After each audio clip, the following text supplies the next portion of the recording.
I thought clearing out the house would tear me apart. Instead, it finally let me breathe. My name is Laura Adler. I'm 46, work full-time in publishing, and I've always been the sort of person who likes lists and neat boxes, the kind of daughter who calls the doctor's office and schedules things 5 minutes early. My mother, Evelyn, was the opposite, passionate, messy, brilliant in ways that didn't fit neat categories. We were never close in the simple ways some mothers and daughters are. But she was the center of my life by default, my history, the skin of all my memories. After Dad died suddenly in 2019, I started going back to her house in Marblehead every month from my apartment in Newark. The visits were supposed to be practical: groceries, paperwork, companionship. Then one winter night, when she was 79, she fell and broke her pelvis. A week later, she was in rehab, then assisted living, then memory care. Cleaning out her home felt like the last line of duty before I could stop calling myself her daughter and start calling myself something else. It was the job I thought I couldn't do. This is how I did it anyway, and what I learned while doing the hardest, strangest, most loving thing I've ever done. When Evelyn fell, it wasn't dramatic or cinematic. There was no ambulance siren in my throat, no heroic rescue. It was a small, ordinary moment that rearranged everything. 1 minute, she was having tea. The next, she was on the kitchen floor and a doctor said, "Fractured pelvis." The months that followed were a procession of clean white hospital sheets, physical therapy that wore her down more than it built her up, and medical bills that made my stomach hollow. Before the fall, she lived alone with her cat Maisie, an old calico who slept across Evelyn's feet in winter and tried to climb into her lap in summer. Maisie had been Evelyn's anchor for years. After the fall, Evelyn barely asked about the cat. Her memory began to fray. Delirium tipped into dementia. She would apologize on the phone over and over and whisper, "I'm so sorry. You deserve a better mother." Some days she didn't recognize me at all. She knew something bad had happened, but not what. I was terrified. Not just for her, but for what the future would cost. The care she needed, the facilities that took pride in their clean rooms and charged prices that made the numbers on our bank statements look like distant towns. Memory care in our area ran into 5 figures a year. We had savings, but not enough. Selling the house became the only sensible option. The house was more than a pile of bricks. It was an archive of pain, love, mistakes, and small ordinary moments. I wanted to sell it as is, entire with its dust and ghosts, and walk away. But the house wouldn't let me simply go. Evelyn's 3-bedroom ranch sat on a small street shaded by maples. If you looked at it from the outside, you'd see a tidy facade. Inside, there were traces of decades: a record player with a missing needle, a shoebox of concert stubs, shelves of thrifted cookbooks, and a broom closet that smelled like lemon oil. But it was the personal things that made the house feel like another person, a personality preserved in porcelain plates and worn pajamas. I'd left for college thinking I could outrun the house. In my mind, I always pictured a clean getaway. Drive until the skyline blurred and live with someone else's rhythm. Instead, life kept pulling me back. Holidays at first, then long weekends, then a monthly pilgrimage after Dad's death. That house had seen everything. My mother's first attempt to end her life, the memory I found in a basement drawer one day, sat next to a photo of Dad in a suit, smiling. My own bruised years, when I made myself sick in bathroom stalls while I was in my 20s, were tucked in corners I thought I'd forgotten. Standing in the hallway after her fall, it hit me. All of it had been staged here. Joy and tragedy, silence and screaming, the small rituals of ordinary life. The house didn't judge. It just kept everything. "I can't do it," I told my cousin Mara the week before winter break. Mara is 19 years older than me. When I was a child, I thought she was a celebrity. She had been that bright adult who seemed to move through the world with calm authority. I hated to ask, but the idea of cleaning on my own felt like asking a ghost to fold up my life. "I think you can," she said, "but I'll help." She picked me up from the train, carrying a bottle of cheap wine and a box of crackers like she was bringing armor. We made a plan: start with the bedroom. If we could clear that, the rest might follow. There's a cruel intimacy to going through someone's closet. You see the whispers of who they were. Clothes for a life I never saw, labels that meant things I didn't know. We found a cream silk dress with a pleated skirt that I learned had been for her bat mitzvah years ago. We found a black linen dress she'd worn to Dad's funeral. She had stood up at that service and spoke. which stunned people who thought of her as too fragile to get through grief.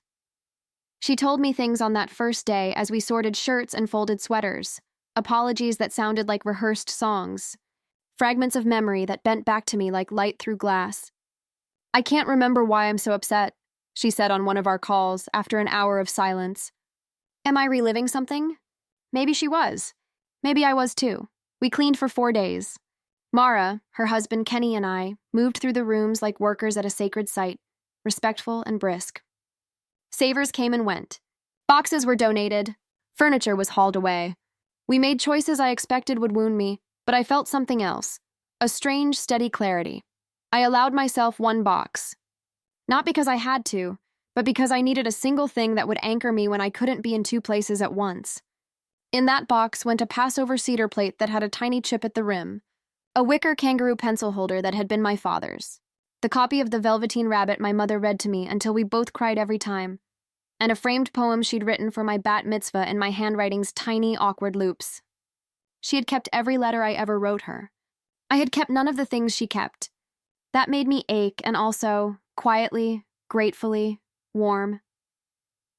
At night, we'd sit on the couch with the house couch's cushions sunk in the way only old houses' furniture can sink, and we'd tell each other stories. Mara told tales of our extended family, the cousin who once opened his door during the Seder and blinked at the cat that sprinted in, and I told small things I hadn't realized mattered. The act of choosing forced us to remember with care.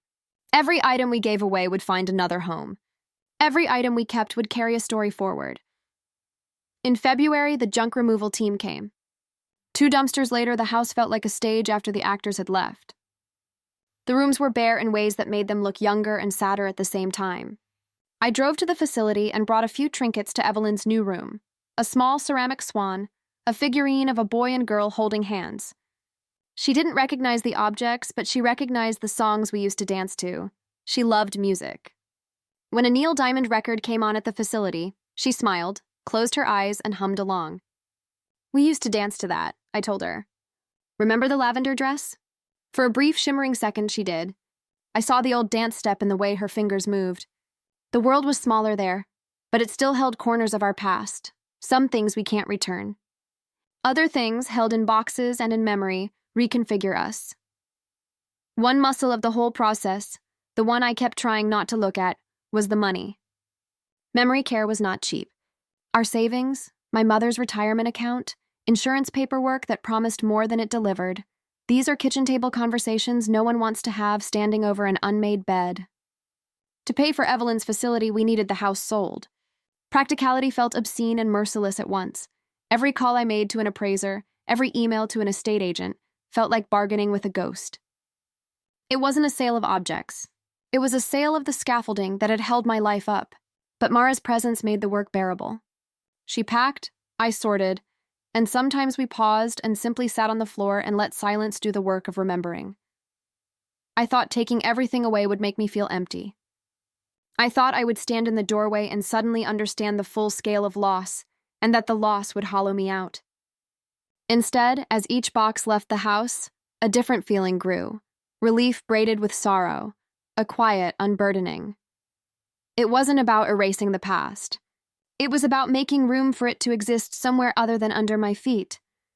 In handing things to strangers at Savers, in watching the dumpster truck drive away with our family china, I felt something shift. Maybe I was finally able to see my life as a person can only see it when they stop living inside someone else's rooms. The house had been both a safe and a trap. Leaving it was not betrayal. It was boundary. When the house was empty, I expected to feel raw and unrecoverable. Instead, the emptiness felt like the end of a deep, long breath. For the first time in a long while, I felt permitted to be small and imperfect, to be clumsy and alive. I felt forgiven by something that was not human. There were mercies in the work. The poem she'd written for me, the letters she kept, those were proof of a love that didn't always speak in the same language I wanted. I found evidence she had tried in the ways she knew how. That made space for a gentler kind of grief, one where anger thinned into understanding. She had not been perfect. None of us were. But she had tried, and in the midst of mess and error, she had held me in some ways I hadn't recognized. When I brought the small box of trinkets to her, Her hand closed around the ceramic swan like it had been waiting for her all along. She didn't always know who I was, but sometimes, in a lyric, in a song, in an old phrase, a door opened. Those moments were everything. On one of our last afternoons together, after the house was cleared, after the last moving crate had rolled down the driveway, we sat in the sunroom of the facility. Light poured through blinds, cutting shallow stripes across the carpet. Evelyn looked at me with a clarity that takes your breath away for being so unexpected. "I'm sorry," she said quietly. "For all of it." "Shh," I told her, because it felt small to say anything else. "You did your best," she smiled. "You deserve better," she whispered. "No," I said. "I had you. You were my mother." It was the truth I had always needed to speak. That afternoon I left feeling oddly luminous. I had done the thing I feared. I had stood in the rooms that held our worst and our softest, and I had chosen a few things to carry forward. I had called people I hadn't spoken with in years. I had forgiven in ways I didn't know I had permission to forgive. The house had been a repository of every terrible and tender thing, and in emptying it, I had emptied my hands of old guilt and set them forward into work that belonged only to me. I learned practical things: how to vet a junk removal service, which charity takes furniture pickup, how to sign the lines that let a house go. But I also learned how unmanageable grief can be until you move its furniture around. The act of sorting became a ritual. I put sorrow on one pile, guilt on another, memory on a third. The piles clarified things I had been circling for years. Most of all, I learned that grief is not a single shape. It's a house with many rooms. You can close some doors and keep others open. You can take a lamp and keep its light. I kept the poem she wrote me, the worn copy of The Velveteen Rabbit, the wicker kangaroo with Dad's red pen in it. I kept a plate because we used to laugh at how delicate it looked. I kept an envelope of letters because she had kept mine. Those objects are small and ridiculous and holy. They are the only proof I need that people can fail and still be loved. They are proof that a life, no matter how messy, can be held and set down again. I thought letting go would leave me empty. It didn't. It left me breathing. I am allowed to be both sad and unburdened. I can love someone and still sell their house. I can grieve and still plan for a future that doesn't smell like lemon oil and old paper. The house didn't define me. It taught me how to carry what was worth carrying. Sometimes the truest kindness we can offer the people we love is the permission to leave. Sometimes the kindest thing we can do for ourselves is to accept that permission. Have you ever had to say goodbye to a place that raised you?